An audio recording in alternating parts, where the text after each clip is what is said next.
Hey guys, it's the Laura Dabbles here, and I've been trying to find a way to start this video in so many different ways.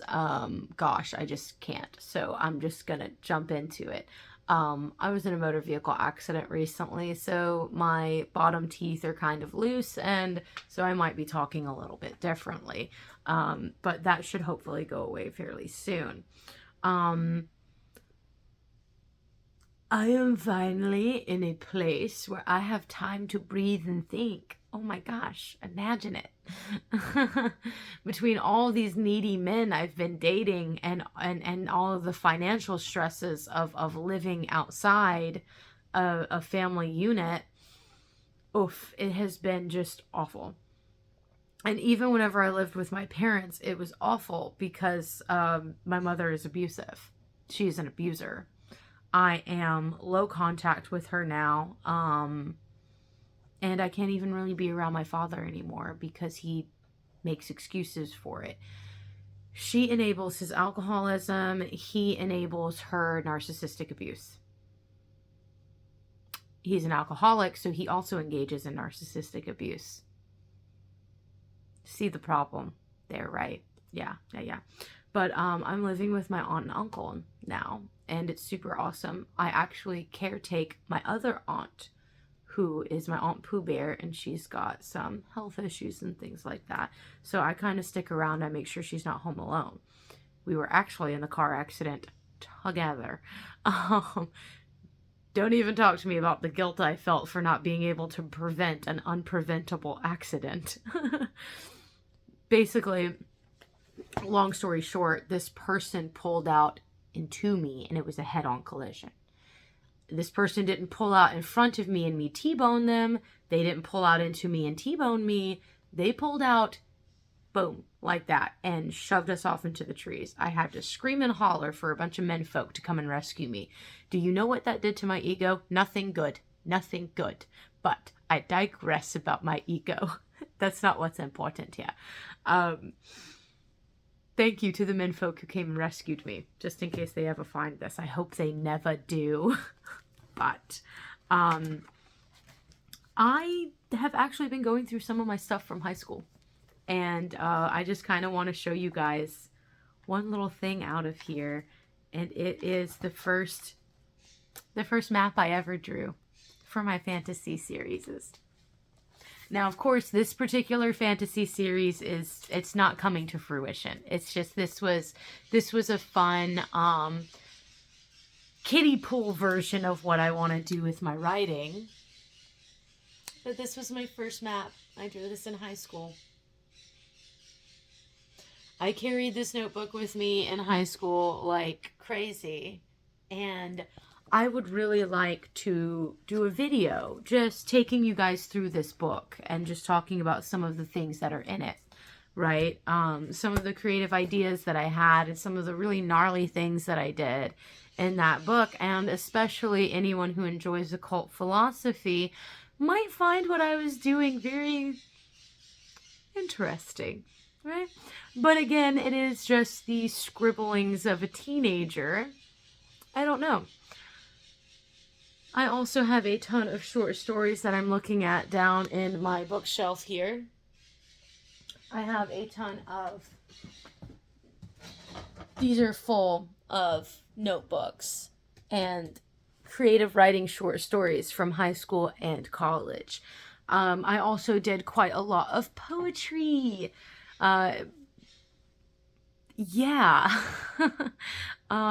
So there are quite a few things that I would like to be sharing on top of some of the other things that I already do, right? I'm pretty sure my tarot collection is big enough as it is. And quite frankly, I haven't really seen a lot of tarot decks recently that have grabbed my attention other than the ones that I did back on Kickstarter recently as in last year. The Ephemera Tarot, which is a companion to the True Black Tarot, both done by Arthur Wang. However, the Ephemera definitely has some of Matt Oren's influence in it, and I love that they collaborated on that. And honestly, the James R. Eads stuff that I got the big huge version of James R. Eads' glyph stuff. Yeah. Haven't really even been able to play with it that much because of the circumstances I was living in previously to moving here. I am also enjoying playing video games again. Holy shit. Right? And let's just take you on a cute little journey here. I've got these little clotheslines put back up, except these are the lights. These ones have lights. And I still do absolutely prefer my Poesis Oracle to any of my mental health journaling stuff. If I'm journaling for mental health, I'm using my Poesis Oracle. Poesis. I did an unboxing video of it. I still stand by this deck crazily. My coffin curio cabinet, I actually painted it a different color because I've been very much feeling like